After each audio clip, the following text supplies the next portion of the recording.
Hello everyone, welcome to this video training on crafting compelling dialogue.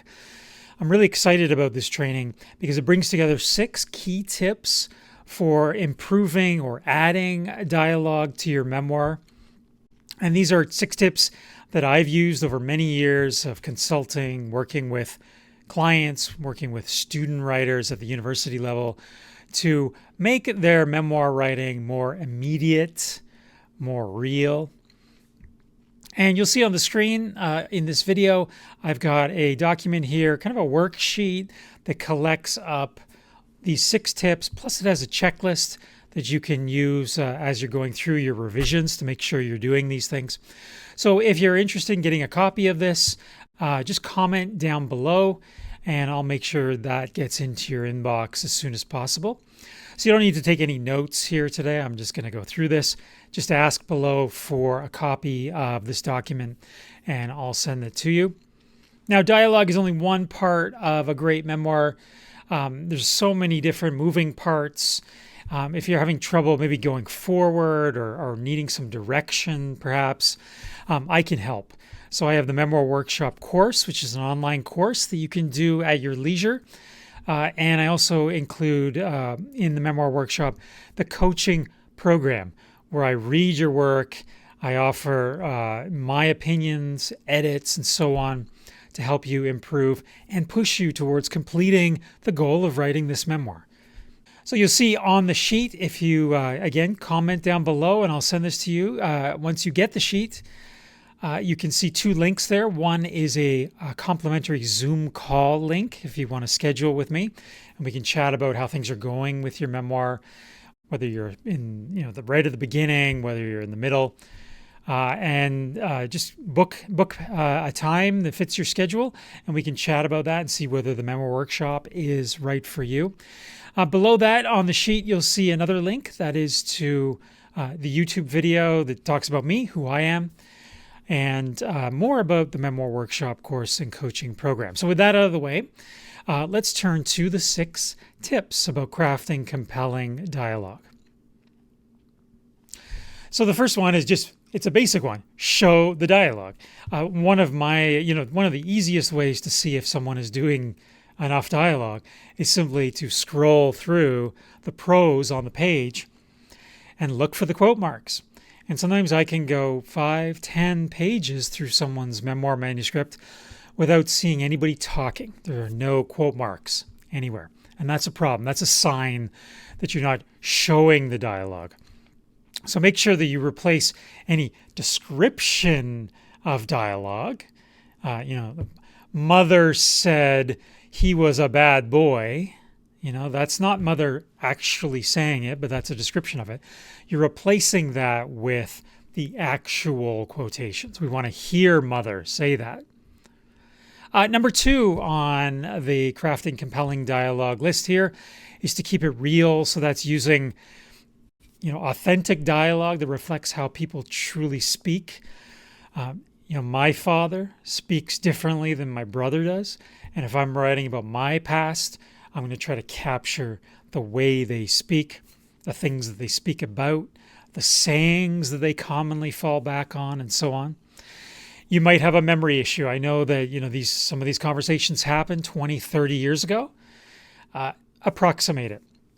Try to approximate what they would have said. If you know them really well, you know what they would have said in that situation.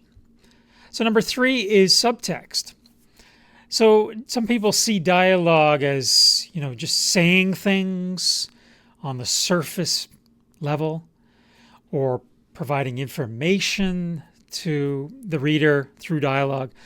But there's also the idea that dialogue has subtext. So that means that somebody says something on the surface, but they're meaning something deeper, underlying tensions or problems. If you have your mother saying something about father, leave it to him to say that. If that's something that mother says, then it's saying a whole lot under the surface about father. There's something going on here that maybe we want to learn more about. So see if you can add in a little subtext here and there. Number 4 on this list of tips for crafting compelling memoir is to capture authentic voices. So that is to reflect speech patterns that people have, the dialects that they have. A few years ago, I had a student who was writing about his family, who they are Guyanese. And he actually captured in the quotes, in the actual text, he captured the way they talked. Sometimes he had to use misspellings because that's the way they pronounce certain words. Sometimes he used apostrophes to eliminate parts of words because in the real speech, they were not saying those middle parts of words. Sometimes you see that when people, instead of say, I am going to the store, in quote marks, they'll say, I'm going, with the apostrophe, to the store, that kind of thing. So this student that I had that wrote about his Guyanese family really captured well the sound of the way they talked. You just have to make sure that it's clear to the reader. You don't want to make the reader have to process too many words and go and decipher what a word means and fill in the blanks. If it's gone that far, you've probably actually captured the authenticity too much, and you're going to have to tone it down a little, bring back the full words or the proper words just to make it easier on the reader. Like point 1, another point, number 5, is to avoid over-summarizing. So in the Memoir workshop, when I get clients sending me their writing and I'm going to offer comments, one thing I do is I look through for summaries of conversations. So what's wrong with a summary of a conversation? Well, I don't feel like I'm right there with you. You want in your memoir scenes to create immediacy. You want to make the reader feel like they're right there on your shoulder, in the room, watching everything, hearing everything, most importantly. But if you summarize a conversation saying like, Joe said that he was stupid, and he turned around and mumbled something about this or that, and then Sarah wondered out loud, why they were arguing about this. So right there, just 3 made-up sentences that are summarizing conversations. And I see this so much in student writing, particularly beginning memoir writing, is that there's almost a fear of using the actual words of people. But of course, when you do summarizing conversations in that way, I'm not right there in the room. I'm not hearing these characters. I don't get that character development. I feel like I'm in the next room. I'm on the other side of the wall and I'm just hearing people mumbling, right? I'm just hearing, wah, wah, wah, wah, wah, like this. That's kind of the effect of summarizing dialogue. So just make sure that you reconstruct that dialogue. You will enhance the immediacy, the feeling of being there that we want in these scenes.